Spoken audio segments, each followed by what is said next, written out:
Before this story begins, I want to ask you something simple but important. When was the last time you truly checked on someone who lives alone? Not just a quick message, not just a polite question, but a real moment where you stopped and listened. Because sometimes the people who say "I'm fine" are the ones fighting the hardest battles in silence. And if stories like this touch your heart, take a moment to subscribe to this channel. Because here, we don't just tell stories. We give a voice to the ones the world forgets. They say war is loud, filled with explosions, sirens, breaking news, and endless chaos that the whole world can see. But the truth is, not every war makes noise, not every battle is visible, and not every struggle is shared with the world. Some wars are fought in silence, behind closed doors, inside hearts that are slowly breaking while everything outside continues to move as if nothing has changed. My name is Eleanor.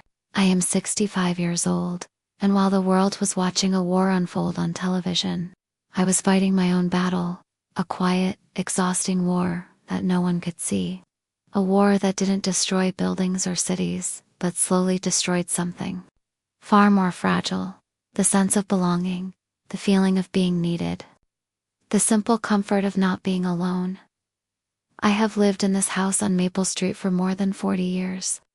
And if walls could speak, they would tell stories of laughter, arguments, celebrations, and ordinary moments that once felt insignificant, but now mean everything to me. Because when you lose the people you shared those moments with, even the smallest memory becomes something you hold on to, like it's the last piece of a life that no longer exists. There was a time when this house was never quiet, when mornings began with the sound of footsteps on the stairs, the clatter of dishes in the kitchen, and the soft hum of my husband Robert trying to sing while making breakfast, even though he was never good at it, and I used to tease him about it every single time, and he would just laugh and say that one day I would miss his terrible singing, and I would roll my eyes and tell him that would never happen. Now, I would give anything just to hear that AFKI singing one more time, back then. Life felt simple in a way that you don't truly appreciate until it's gone. Sunday mornings were slow and warm. Michael would sit at the table reading something while pretending not to be hungry, and Robert would insist on making more food than we could ever eat, saying that a full table meant a full heart. And I believed him, I really did, because in those moments, everything felt complete. But life has a way of changing without asking for permission. And sometimes it changes so suddenly that you don't even have time to understand what's happening before everything is different. And that's exactly what happened 5 years ago on a cold winter morning when Robert left this world without warning, without a goodbye, without giving me a chance to prepare for a life I didn't know how to live without him. At first, I tried to pretend that nothing had changed. I kept his belongings exactly where they were: his shoes near the door, his coat hanging in the closet, his chair in the living room facing the television. And every evening I would sit there, almost expecting him to walk in and say something ordinary. Something simple, something that would make everything feel normal again. But normal never came back. Instead, silence took its place. And silence is not as peaceful as people think. Not when it stays too long. Not when it becomes the only thing you hear day after day. Because silence starts to speak in its own way. It reminds you of what's missing. It fills your mind with thoughts you can't escape. And it slowly turns your home into a place that feels unfamiliar. My routine became my way of surviving. I woke up early every morning, not because I had to, but because sleeping too long made the day feel even heavier. I made a small cup of coffee, just enough for one person, and sat at the kitchen table staring at the same walls I had seen for decades. But now they felt different, colder somehow, as if they were reflecting the emptiness inside me. The television became my companion, always on, always filling the room with voices that didn't belong to me, and every channel talked about the same thing: war, destruction, fear, people losing their homes, their families, their sense of safety. And I watched it all quietly, feeling a strange connection to their pain, even though our lives were so different. Because loss is loss, no matter where it happens. Sometimes I would whisper prayers for them, asking God to protect them, to bring them peace. But deep inside, I knew I was also asking for something for myself. Something I couldn't quite put into words. Maybe comfort, maybe strength, maybe just a reason to keep going. As time passed, even the smallest tasks began to feel heavier. Grocery shopping became something I had to plan carefully, checking prices, comparing items, putting things back on the shelf because I couldn't justify spending money on anything unnecessary. And I told myself that I was being responsible, that I was managing well. But the truth was, I was slowly shrinking my world to fit the loneliness.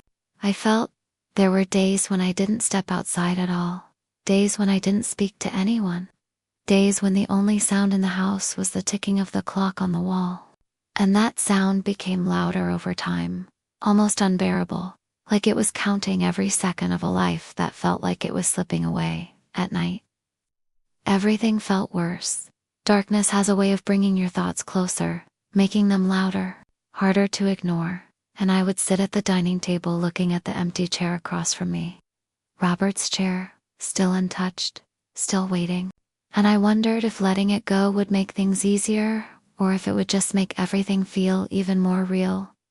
One evening, I did something I never thought I would do. I set 2 plates on the table. I prepared dinner as if he was still there. And I sat down across from an empty chair, pretending that I wasn't alone. And for a moment, just a moment, it felt comforting. Like stepping back into a memory where everything was still okay.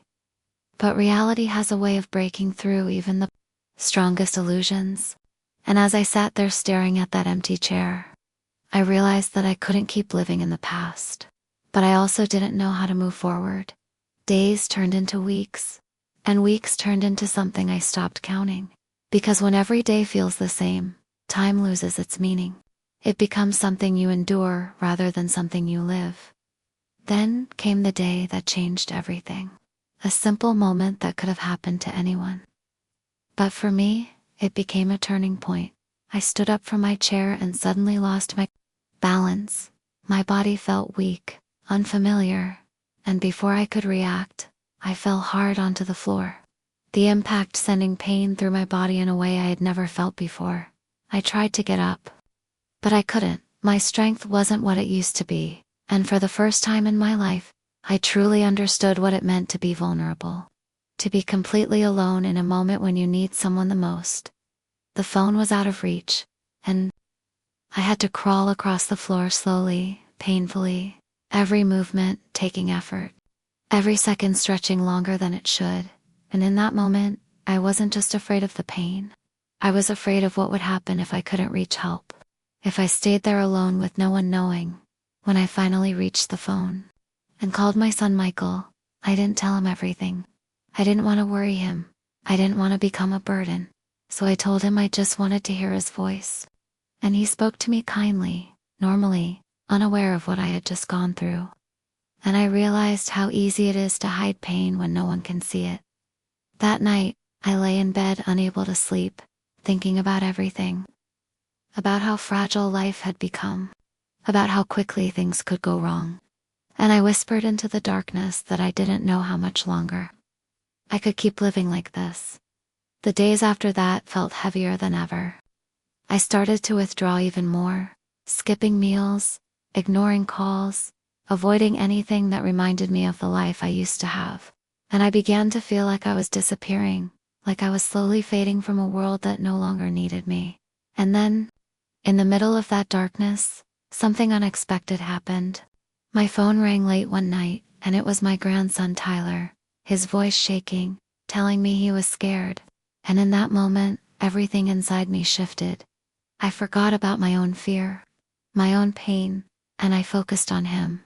I spoke gently, reassuring him, telling him that it's okay to be afraid, that courage is not about being fearless, but about continuing even when you are afraid. And as I spoke those words, I realized that they were meant for me just as much as they were meant for him. After that call, something inside me felt different, not completely healed, not suddenly strong, but awake. Like a small part of me had been reminded that I still had a purpose, that I still mattered to someone. The next morning, I did something simple but important. I opened the curtains and let the sunlight in, and for the first time in a long time, I noticed the world outside not as something distant, but as something I could still be part of. I stepped outside slowly, feeling the fresh air on my face, and I greeted my neighbor, something I hadn't done in weeks, maybe months, and that small interaction reminded me that connection doesn't have to be big to be meaningful. Sometimes even a simple hello can bring life back into your day. From that moment on, I started making small changes. I wrote down my thoughts. I began keeping a small notebook where I recorded even the smallest victories. Like getting out of bed, like cooking a proper meal, like making a phone call. And over time, those small victories started to add up, slowly rebuilding a sense of control that I thought I had lost forever. I also started visiting the church again. Not just to sit quietly, but to talk to people, to listen, to share small pieces of my story, and I realized something important. I wasn't the only one fighting a silent war. There were others too.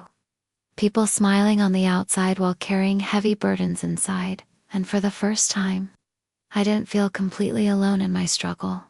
One afternoon, I met a woman there who had lost her husband just a year ago, and as we talked, I saw my own pain reflected in her eyes. And in that moment, something changed inside me. I realized that maybe my story, my struggle, could help someone else feel less alone, just like hers helped me. The world outside was still uncertain, the war was still ongoing, people were still struggling. But inside me, something had changed. I was no longer just surviving. I was learning how to live again, step by step, moment by moment. I realized that not all wars are fought with weapons. Some are fought with patience, with courage, with the decision to keep going even when everything feels impossible, and those battles are just as important, just as real. So if you are listening to this and you feel alone, if you feel like your struggle is invisible, like your pain doesn't matter, I want you to know that it does. Your story matters, your fight matters, and no matter how quiet your battle is, it is still a battle worth fighting. You don't have to win everything at once. You don't have to fix everything today. You just have to take one step forward.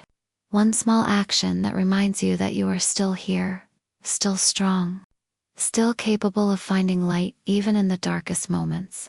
Because even in the quietest wars, there is always hope, even if it's small, even if it's fragile. It is there, waiting for you to hold on to it. And if this story touched your heart, even a little, don't just move on. Take a moment to subscribe to this channel, because there are many more stories like this. Stories that remind us that we are not alone. Stories that give a voice to silent struggles, and stories that might just help someone get through another day. Share this with someone who might need it. Leave a comment and tell me, what silent battle are you fighting right now? Because sometimes just putting it into words is the first step toward healing. And remember this, no matter how quiet your world feels, no matter how invisible your pain seems, you matter more than you think, and your story is not over yet. Keep going one step at a time.